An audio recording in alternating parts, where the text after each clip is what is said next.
I was just having a debate with a friend of mine, and we got stuck on the difference between fault and responsibility. She kept talking about how something was somebody's fault. It's somebody's fault. I was like, it don't matter whose fault it is that something is broken if it's your responsibility to fix it.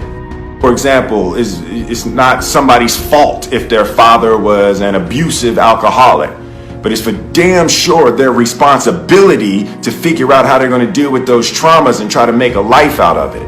It's not your fault if your partner cheated and ruined your marriage, but it is for damn sure your responsibility to figure out how to take that pain and how to overcome that and build a happy life for yourself. And responsibility do not go together. It sucks, but they don't. When something is somebody's fault, we want them to suffer. We want them punished. We want them to pay.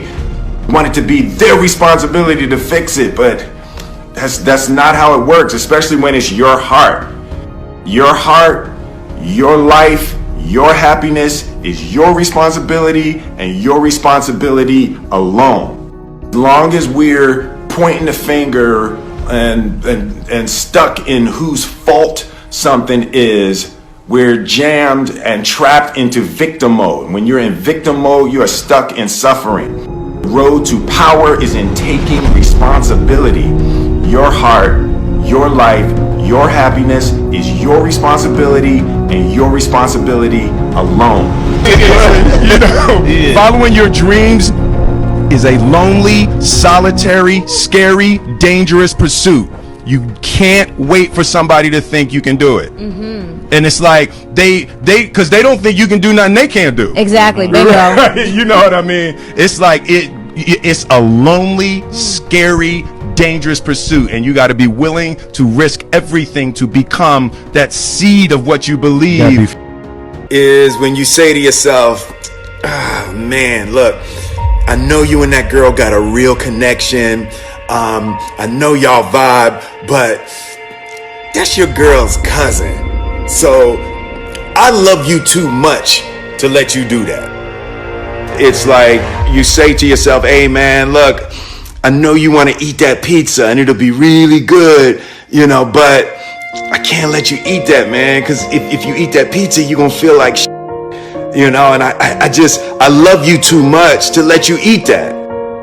Self-love is, hey, look, I know you got a test on Monday, and I know you really want to go out with your friends. It's Saturday night, you want to go out, but if you fail that test, you're not going to feel good about yourself.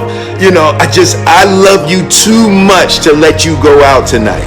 Self-discipline is self-love. If you want to be happy, you have to love yourself, which means you have to discipline your behavior. The road to sustained happiness is through disciplining your behavior. We tend to base our self-esteem on what other people think. And that's not really self-esteem. Self-esteem is supposed to be how we feel about ourselves. And I was just saying how dangerous it is to allow other people to determine how you're going to feel about you. And it's kind of like looking into a broken mirror. You're going to look in a broken mirror and then change your face to try to look good in this defiled, busted, broken mirror.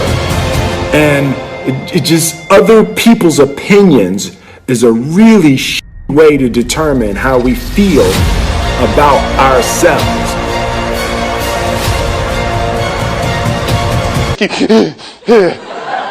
And you're terrified. You keep imagining over and over again jumping out of an airplane, and you can't figure out why you would do that, right? And you're laying there and you have the worst night's sleep of your life, but you still have the hope that your friends were drunk, right? So you wake up the next day and you go, down and you say where you were going to meet and everybody's there. You're like, oh, shit.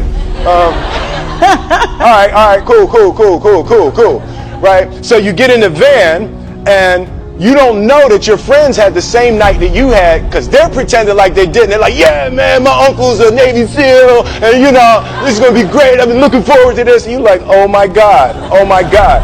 And your stomach is terrible. You can't eat and everything, but you don't want to be the only punk who doesn't jump out of this airplane. So you get there, and then you have this safety brief. And you're standing there, and the guys will tell you, well, if the chute doesn't open, what's going to happen is you're doing, well, why the hell, what could happen? That the chute wouldn't open, right?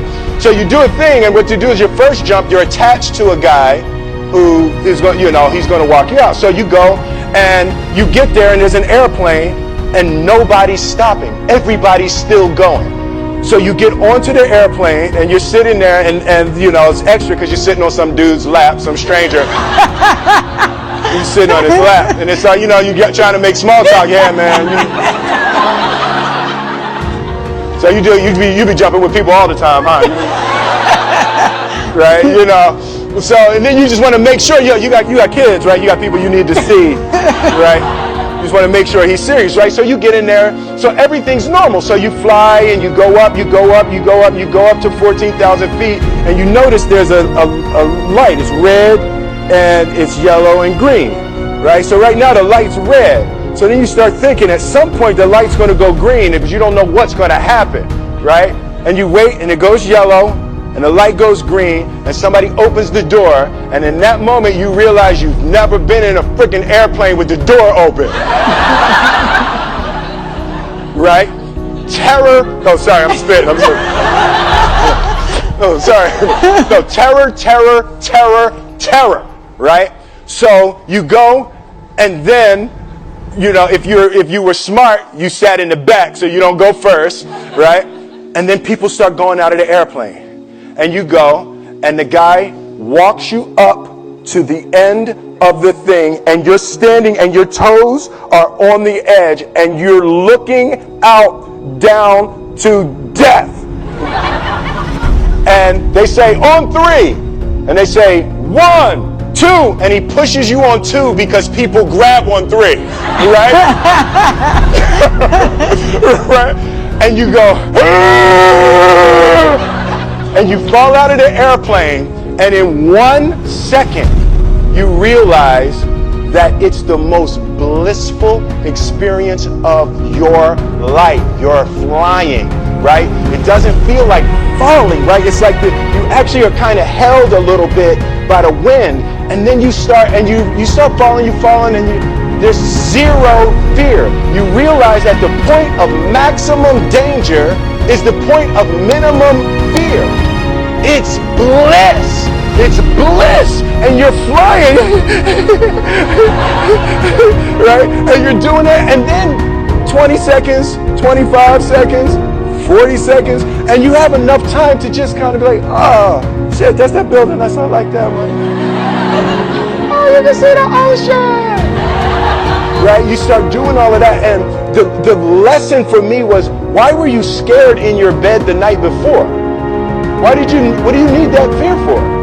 Just don't go. Why are you scared in your bed 16 hours before you jump? Why are you scared in the car? Why could you not enjoy breakfast? What did you need that? The fear is fear of what? You're nowhere even near the airplane. Everything up to the stepping out, there's actually no reason to be scared. It only just ruins your day. You don't have to jump. And then in that moment, all of a sudden, where you should be terrified is the most blissful experience of your life. And God placed the best things in life on the other side of terror. On the other side of your maximum fear are all of the best things in life. You know? So that was sorry. So that